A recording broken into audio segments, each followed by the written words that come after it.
ایک دفعہ ایک شخص اپنی بیوی اور بچے کے ہمراہ حضرت عمر رضی اللہ تعالی عنہ کی بارگاہ میں پیش ہوا۔ وہ شخص حضرت عمر رضی اللہ تعالی عنہ سے کہنے لگا، اے وقت کے خلیفہ، میرا اور میری بیوی کا رنگ سرخ ہے۔ میری بیوی نے یہ بچہ پیدا کیا ہے، اس کا رنگ کالا کیوں ہے؟ مجھے ایسا لگتا ہے کہ یہ بچہ میرا نہیں ہے۔ میری بیوی نے کسی کے ساتھ بدکاری کی ہے، جس کی وجہ سے اس بچے کا رنگ ہم دونوں کے ساتھ نہیں ملتا۔ وہ شخص بار بار اپنی بیوی پر الزام تراشی کر رہا تھا۔ بیوی نے روتے ہوئے حضرت عمر رضی اللہ تعالی عنہ کو کہا، اے امیر المومنین، میں سچ بول رہی ہوں، میں نے کبھی بھی امانت میں خیانت نہیں کی۔ یہ میرا خاوند ہے، یہ بچہ اسی کا ہے۔ میں نے ہر وقت اپنے شوہر کے ساتھ وفاداری کی ہے۔ میں نے ہمیشہ اپنے خاوند کی موجودگی اور غیر موجودگی میں اپنی عزت کا خیال رکھا ہے۔ میرا شوہر مجھ پر یقین نہیں کر رہا ہے۔ شوہر نے کہا، اے امیر المومنین، میری بیوی جھوٹ بول رہی ہے، یہ بچہ میرا نہیں ہے، یہ بچہ کسی اور کا ہے۔ اگر یہ بچہ میرا ہوتا تو اس کا رنگ ہم دونوں جیسا ہوتا۔ اس بچے کو دیکھ کر صاف صاف ظاہر ہوتا ہے یہ بچہ میرا نہیں ہے۔ میری بیوی جھوٹ بول رہی ہے۔ بیوی مسلسل زارو قطار رو رہی تھی۔ خاوند اپنی بیوی کی ایک بات سننے کو بھی تیار نہیں تھا۔ حضرت عمر رضی اللہ تعالی عنہ نے سوچا، کیوں نہ اس معاملے میں داماد رسول حضرت علی شیر خدا سے مدد لی جائے۔ حضرت عمر رضی اللہ تعالی عنہ خاوند، بیوی اور بچے کو ساتھ لے کر حضرت علی رضی اللہ تعالی عنہ کے پاس تشریف لے گئے۔ انہوں نے حضرت علی رضی اللہ تعالی عنہ کو سلام پیش کیا۔ حضرت علی رضی اللہ تعالی عنہ نے سلام کا جواب دیا۔ حضرت علی رضی اللہ تعالی عنہ نے دریافت کیا، اے عمر رضی اللہ تعالی عنہ، کیسے آنا ہوا؟ حضرت عمر رضی اللہ تعالی عنہ نے فرمایا، اے علی رضی اللہ تعالی عنہ، ہم ایک مسئلہ پوچھنے کے لیے آپ کے پاس تشریف لائے ہیں۔ حضرت علی رضی اللہ تعالی عنہ نے خاوند سے کہا، اے بندے، میں جو کچھ بھی پوچھوں گا تم نے اس کا جواب سچ سچ بتانا ہے۔ اس شخص نے کہا، ٹھیک ہے، پوچھئے کیا پوچھنا چاہتے ہیں؟ حضرت علی رضی اللہ تعالی عنہ نے پوچھا، اے اللہ کے بندے، جب تیری بیوی حالت حیض میں تھی، کیا تو نے اپنی بیوی کے ساتھ ہم بستری کی تھی؟ یہ سوال سن کر آدمی نے کچھ لمحے کے لیے خاموشی اختیار کی، پھر کہنے لگا، ہاں یہ بات سچ ہے کہ میری بیوی حالت حیض میں تھی تو میں نے اپنی بیوی کے ساتھ ہم بستری کی تھی۔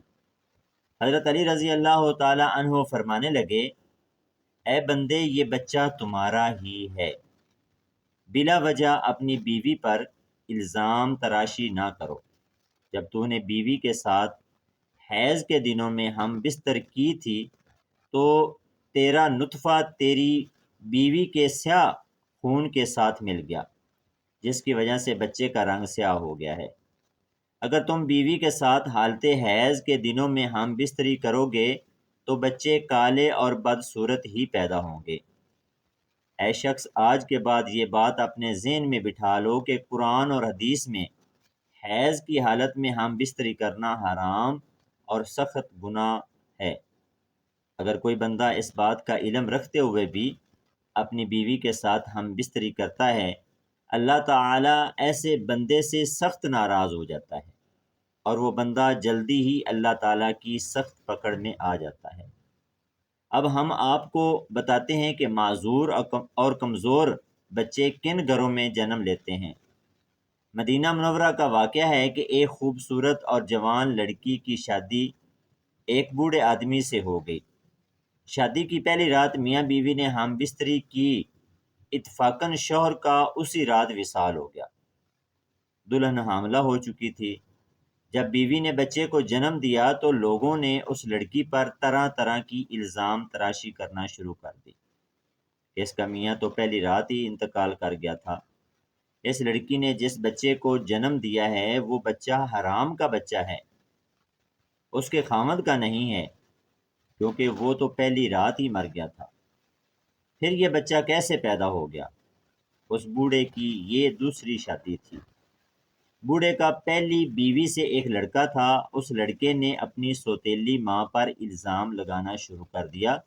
وہ کہنے لگا کہ اس عورت نے کسی کے ساتھ زنا کیا ہے، یہ بچہ میرے باپ کا نہیں ہے، یہ بچہ حرام کی اولاد ہے۔ یہ الزام میں پیش پیش سوتیلا بیٹا تھا، کیونکہ وہ چاہتا تھا کہ کسی طرح دنیا والے یہ مان لیں یہ بچہ میرے والد کا نہیں ہے، بلکہ اس عورت کی حرام کاری کا نتیجہ ہے، تاکہ والد کی ساری وراثت کا حقدار میں ہی ٹھہروں، کہیں یہ بچہ میرا برابر کا شریک نہ ہو جائے۔ اس وجہ سے بوڑھے کے بڑے بیٹے نے اپنی سوتیلی ماں پر الزام تراشی کی کہ میرا باپ تو شادی کی پہلی رات ہی مر گیا تھا، تو یہ بچہ کہاں سے آ گیا؟ دیکھتے ہی دیکھتے وہ بچہ 4 سال کا ہو گیا اور چلتا چلتا یہ معاملہ بھی قاضی کی بارگاہ میں پہنچ گیا۔ بوڑھے کے بڑے بیٹے نے قاضی سے کہا، اے قاضی محترم، میرا باپ تو شادی کی پہلی رات ہی مر گیا تھا، یہ بچہ میرے باپ کا نہیں ہے۔ اس عورت سے پوچھا جائے کہ یہ بچہ کس کا ہے، میں اس بچے کو اپنا بھائی ماننے کو تیار نہیں ہوں۔ سوتیلا بیٹا کچھ گواہوں کو اپنے ساتھ لے کر آیا تھا۔ گواہوں نے بھی یہی گواہی دی کہ اس کا باپ تو پہلی رات ہی مر گیا تھا، یہ بچہ اس کا بھائی نہیں ہے۔ یہ باتیں سن کر قاضی کو یقین ہو گیا کہ یہ بچہ عورت کی بد چلنی کا نتیجہ ہے۔ چنانچہ قاضی صاحب فیصلہ کرنے ہی والے تھے کہ حضرت علی رضی اللہ تعالی عنہ عدالت میں تشریف لائے۔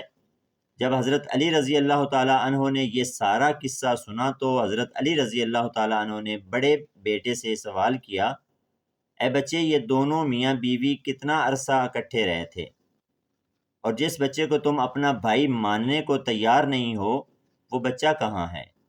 بڑے لڑکے نے جواب دیا، اے علی رضی اللہ تعالیٰ عنہ، وہ بچہ اس وقت ہمارے پاس نہیں ہے۔ حضرت علی رضی اللہ تعالیٰ عنہ نے کہا کہ تم کل اس بچے کو اپنے ہمراہ یہاں لانا، کل انشاءاللہ تعالیٰ تمہارا فیصلہ ہو جائے گا۔ اگلے دن وہ لڑکا اپنے سوتیلے بھائی کو ساتھ لے کر آیا اور کہنے لگا، یا علی رضی اللہ تعالیٰ عنہ، یہی وہ بچہ جس کو میں اپنا بھائی تسلیم نہیں کرتا ہوں۔ حضرت علی رضی اللہ تعالیٰ عنہ نے جب بچے کو دیکھا تو فرمانے لگے، میں ابھی آپ کا فیصلہ کر دیتا ہوں۔ حضرت علی رضی اللہ تعالیٰ عنہ نے کچھ اور بچوں کو بلایا اور ان سے فرمایا، جاؤ باہر جا کر کھیلنا شروع کر دو۔ چند لمحوں میں وہ بچوں نے آپس میں کھیلنا کودنا شروع کر دیا، ایک دوسرے کے ساتھ مستیاں کرنا شروع کر دی۔ حضرت علی رضی اللہ تعالیٰ عنہ بچوں کو کھیلتے ہوئے بڑے غور سے دیکھ رہے تھے۔ کچھ دیر کے بعد حضرت علی رضی اللہ تعالیٰ عنہ نے بچوں کو بلایا اور فرمانے لگے، سب بچے ایک جگہ پر بیٹھ جاؤ۔ سب بچے حضرت علی رضی اللہ تعالیٰ عنہ کے پاس آ کر بیٹھ گئے۔ اس کے بعد حضرت علی رضی اللہ تعالیٰ عنہ نے سب بچوں کو ایک ساتھ کھڑے ہونے کا حکم دیا، تو سب بچے ایک ساتھ کھڑے ہو گئے۔ مولا علی رضی اللہ تعالیٰ عنہ ان بچوں کو بڑے غور سے دیکھ رہے تھے۔ حضرت علی رضی اللہ تعالیٰ عنہ نے دیکھا کہ یہ سب بچے بڑی آسانی کے ساتھ کھیل رہے ہیں، بیٹھ رہے ہیں، کھڑے ہو رہے ہیں، ان کو کھیلنے، بیٹھنے، اٹھنے میں کوئی دقت نہیں ہو رہی ہے۔ حضرت علی رضی اللہ تعالیٰ عنہ نے دیکھا کہ جس بچے پر الزام لگایا جا رہا ہے اس بچے کو بیٹھنے اور اٹھنے میں کافی وقت لگ رہا ہے۔ آپ رضی اللہ تعالیٰ عنہ نے فرمایا اور فیصلہ یہ سنایا کہ یہ بچہ اسی بوڑھے شخص کا ہے، کیونکہ اس بچے میں کچھ کمزوریاں ہیں جس کو دیکھ کر یہ ظاہر ہوتا ہے کہ یہ بوڑھے باپ کا بچہ ہے۔ باقی سب بچوں کو کسی قسم کی دقت نہیں ہو رہی ہے، وہ بآسانی سے چلتے پھرتے اور کھیلتے ہوئے نظر آتے ہیں، ان میں کوئی کمزوری نظر نہیں آ رہی، کیونکہ وہ جوان باپ کی اولادیں ہیں۔ اللہ پاک سب کو صحت مند اور خوبصورت اولاد سے نوازے، آمین۔ ناظرین، کومنٹ سیکشن میں اللہ تعالیٰ کے 99 ناموں میں سے ایک نام ضرور ٹائپ کریں۔